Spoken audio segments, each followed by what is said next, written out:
There is a kind of desire that doesn't shout. It hums quietly beneath the skin, not born from lust, but from longing.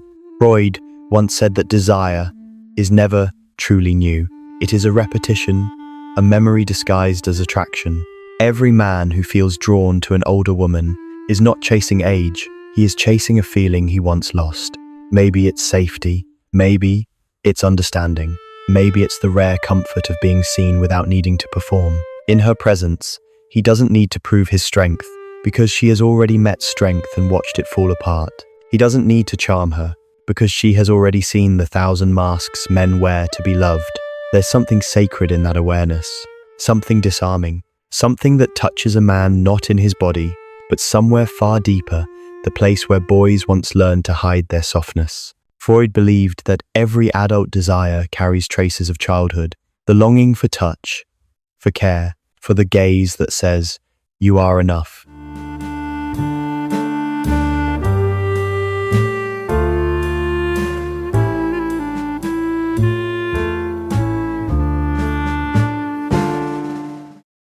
And so when a man feels drawn to an older woman, he may not understand why, only that something inside him relaxes in her presence. The armor softens, the performance fades. He isn't entering her body, he is entering her world. A world built on experience, on loss, on patience, on quiet strength. And in that world, he finds not the thrill of conquest, but the peace of surrender. Because sometimes, the most powerful thing a man can feel is not desire itself, but the permission to feel at all. To be with an older woman is not just to touch her, it is to step into her atmosphere, her silence, her patience, her gravity. She does not rush to please, because she no longer fears being alone. That calm unsettles him. It breaks his rhythm, his usual performance. He senses that here, he cannot pretend. Every glance feels like a mirror, reflecting parts of himself he didn't know were still trembling. Freud called this transference, when hidden emotions, buried long ago, come alive in the presence of someone who feels familiar to the soul. And that's what she is familiar, not in face, not in form, but in the quiet authority of someone who has lived, lost, and learned. Her touch is not the touch of curiosity, it is the touch of knowing. She doesn't reach for him to claim him, she invites him to see himself, and that is far more terrifying than desire. For the first time, he feels himself slowing down, not out of control, but out of awe. He listens to her silence as though it were scripture.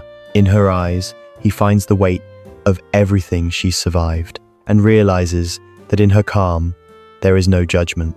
Freud once wrote that the human soul is drawn to what threatens to expose it. That is why intimacy, real intimacy, feels so dangerous, because it strips away the illusion of control.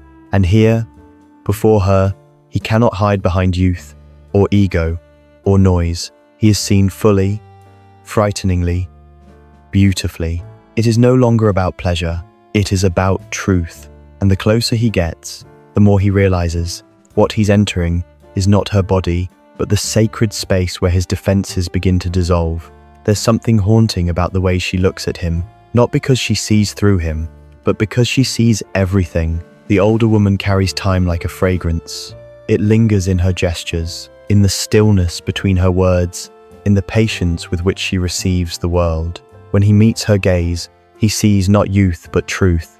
And truth is heavier than desire. He thought he wanted excitement, but what he feels now is recognition, the kind that stirs both wonder and fear, because her eyes hold the quiet knowledge of every version of love that has ever ended. Freud once said, "We are never so defenseless against suffering as when we love."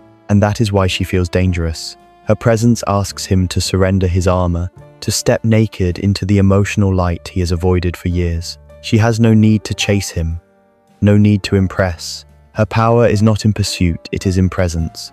Every scar she carries is a story he cannot ignore. And as he watches her unbothered, self-contained, he begins to see his own fears reflected back at him. This is the moment where desire turns into revelation. He realizes he isn't craving her body, he's craving what she represents. Freedom from performance, acceptance without pretense, a kind of love that doesn't demand he be more than human.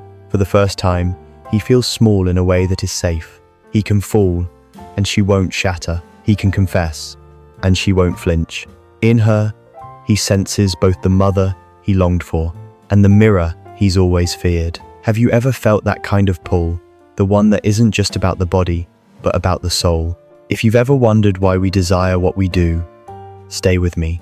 Subscribe, and let's go deeper together.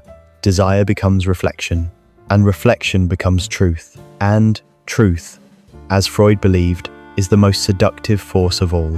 There comes a point when the chase ends, when the hunger quiets, and what remains is not fire, but softness. In her presence, he feels something strange, the urge to let go, not of her, but of the weight he's been carrying inside. The pressure to perform, the pride that kept him distant, the silent ache he never admitted to anyone.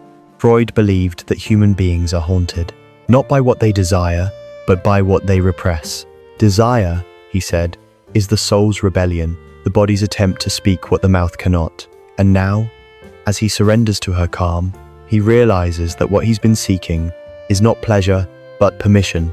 Permission to feel without fear, to be vulnerable without shame, to stop holding everything together for just a moment and collapse into understanding. What he feels is release, not of the body, but of the burden, the hidden grief of wanting to be loved for his flaws, the unspoken fatigue of always being the strong one. She doesn't demand words, she simply receives him. Her presence says, "You can stop pretending," and that quiet acceptance becomes the most intimate act of all. Freud wrote that every act of closeness is a confession, and so this, too, becomes confession, not of sin, but of longing. It is a return to something sacred, a place where desire and emotion merge, where the line between being held and being understood disappears. And in that release, he is not emptied, he is freed, because sometimes the deepest kind of satisfaction is not found in touch, but in the moment the heart finally exhales. When it's over, there is no applause, no grand declaration, only silence, warm, heavy, and infinite. The air between them feels different now, not because of what happened, but because of what was released. The noise inside him, the restless wanting, the ache for approval, the constant battle between desire and guilt, has finally gone still. He looks at her, and for the first time, he doesn't see an older woman. He sees a mirror, one that reflects not his fantasy, but his truth. Freud once said that every act of desire is a search for the self. And here, in this quiet, he understands. He wasn't chasing youth, or rebellion, or taboo. He was chasing home, the feeling of being seen, without performance, of being accepted, without earning it. She doesn't speak. She doesn't need to, because what passed between them was never about words or bodies. It was about recognition, the meeting of two souls who stopped pretending for just a moment and touched something real. And as he lies there, he realizes that desire was never the destination. It was the doorway, a passage through which he finally met himself. When morning comes, there is no regret, only a strange peace, as if something inside him has been forgiven. Freud wrote that in every act of love, we rediscover the child within us, the one still longing to be held, to be understood, to be seen. And maybe that's what happened here. Not seduction, not conquest, but healing.